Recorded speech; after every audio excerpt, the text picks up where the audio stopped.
everyone, it's Rachel with Living the Journal Life, and this week we're back in my Hobonichi Cousin on the weekly pages, and we're planning March 20th through the 26th, and we're using this adorable April kit by Sweet Kawaii Design.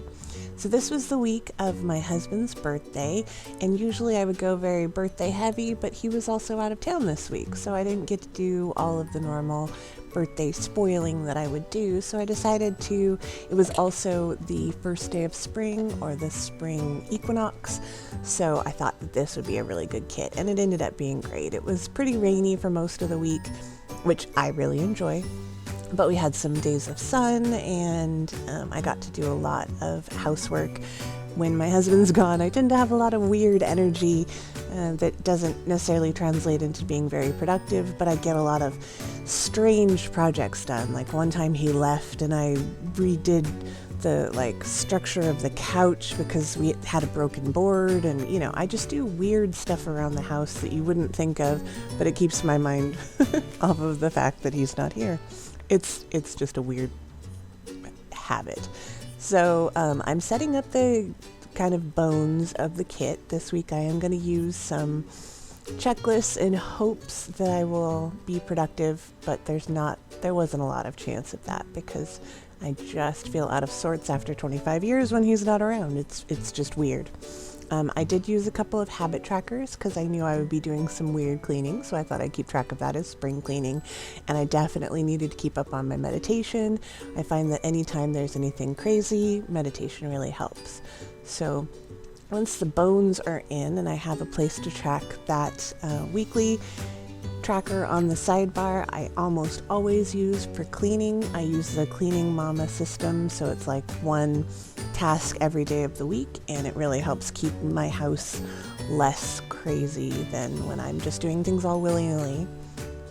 And I'm spreading out the full boxes just to sort of spread out the columns, the colors through the columns.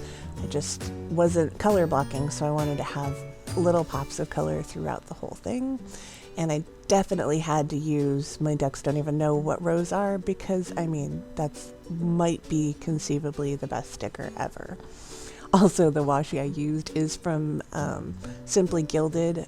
I think it was maybe last year or the year before, so it's probably not something you'd be able to find, but wanted to throw that out there, that Simply Gilded has some amazing washi. And if you didn't know that, you're welcome. Welcome to your new obsession. Simply Gilded is awesome. So I love a lot of these fun half boxes, the clouds, the little frogs, the butterflies. So I wanted to use as many of those as I possibly could, and I feel like I put quite a bit of them in there.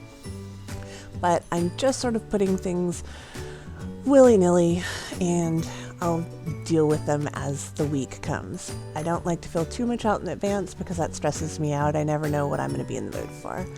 So here we are after the pen, and I think it turned out pretty cute. Like I said, I was just doing a lot of weird things around the house. We did celebrate my husband's birthday when he got back, which was very fun. We played board game, we watched a movie, Weird Al, which surprisingly was weird, and I made him a cake, and we got some dairy-free ice cream, because that's how we roll in this house. And Monday was the spring equinox, so I wanted to do something to make sure that I get in the spring mood. I'm not sure. I sort of use big stickers every day because I wasn't too productive, and I wanted to make sure that everything looked pretty. And these ones are all from Itty Bitty Sticker Co. I just love this release, and I keep using it. So if you're getting tired of seeing it, I'm sorry, but I'm going to keep using it because I love it. And then here's just a little happy birthday to Steve and some of the things that we did using some Itty Bitty Sticker Co. And Sweet Bean Plans washi and a Sweet Kawaii Design sticker. Yeah, it was a wonderful week, and thank you so much for watching. And if you have any questions or suggestions, please let me know. I've gotten a couple, hey, can you kind of explain why you do stuff? So I'm going to take it a little bit slower and try and explain things as I go. Thank you so much for watching, and I'd love it if you give it a subscribe.